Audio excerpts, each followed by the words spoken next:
So there's a couple things you guys need to know when you start going fast with your car, and we're talking like 70 miles an hour. Balancing your tires is one of them. If you don't have your tires balanced, it is going to vibrate and you're going to lose speed. So these are a few tips for going faster.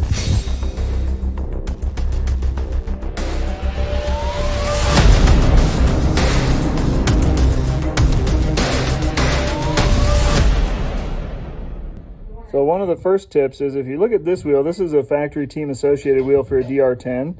See how it's only got 5 spokes in here holding this wheel? Look at that. You see how squishy that wheel is? That makes it so it's hard to maintain the roundness of it when you're at speed. Here is a Proline. Look at that. See how much more solid that is? I'm squeezing it with the same amount of pressure.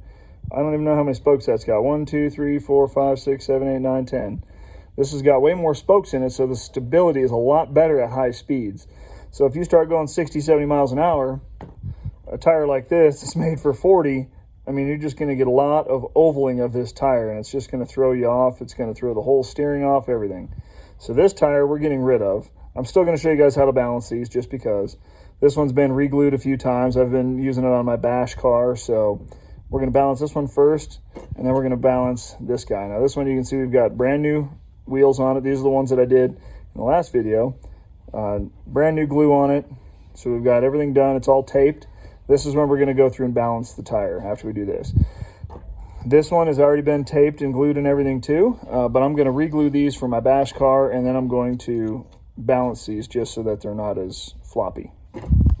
So this is actually a propeller balancer that I got off of Amazon. It's an OC Day propeller balancer, and it was like 17 bucks. And the nice thing about this is it comes with this rod here, and it'll spin and balance propellers or anything really that you can rotate on it. And then I just got some modeling clay. This stuff is nice because it'll stick in all these cracks and crevices. And you can see, like, these front tires, I've got those balanced. Those things will spin for days.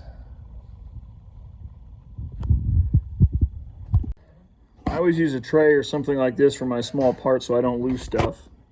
But you're going to take this apart, and your wheel, I'm trying to do this one-handed here. I don't have a camera stand for my phone. So this will go in here on one side, and the other side will go right in the middle there. So here you can see we've got the wheel on here, and mine just have these little rubber pieces that hold it all together. We're going to set it on the balancer, and we're going to give it a little spin.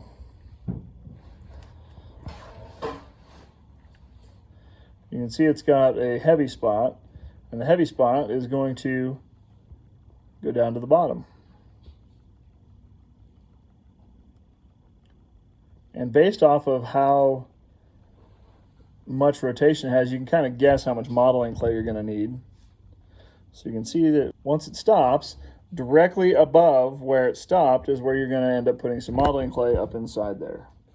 And I usually try to put it up against one of these, but sometimes you've got to put it right in the middle. So what I'll do is I'll grab this wheel right where the top of it is, and then I'll pick it up off here, and I'll put some modeling clay right up in there on top where my thumb is. So I started with that much of a little chunk in there, and we're going to put it back on here. We're going to give it another little spin. So we're going to rinse and repeat. So right where it stopped, we're going to put our thumb directly up top and remove it. And we're going to say, okay, well, we need more clay right where we already put some. So you'll keep doing this process until you find out that all of your heavy spots are somewhere else. Now you see how it didn't rock back and forth on that? We'll give it another spin and make sure we didn't just create a heavy spot where our modeling clay is. So that one's pretty well balanced. It didn't move very far.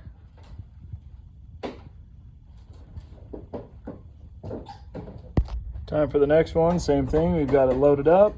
So we're gonna watch this one do the same thing. We're gonna find where the low spot is, and we're gonna put some clay up top. As soon as it starts rocking, stops rocking.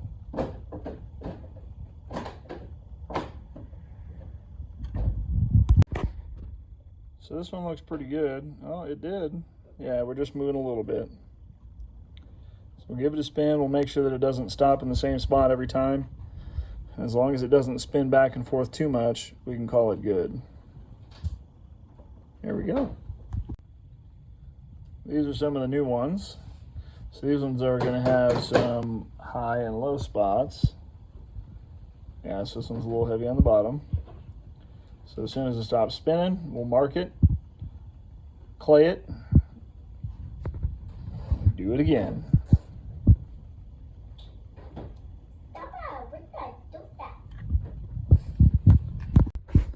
So this one balanced really easy. So you got one little piece of clay up there, and that's all that one took. Now we got to take this off and do the other one.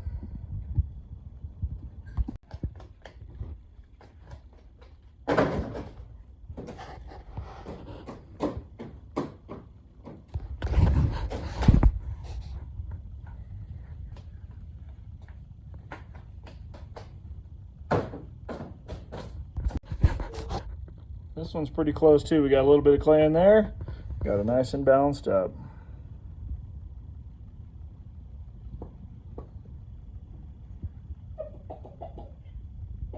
Well, that's gonna about do it. That is a quick rundown of how I do my balancing and making sure you get the right wheels for doing this no prep RC stuff. So now with these correct wheels, I should be able to get my car going a lot straighter.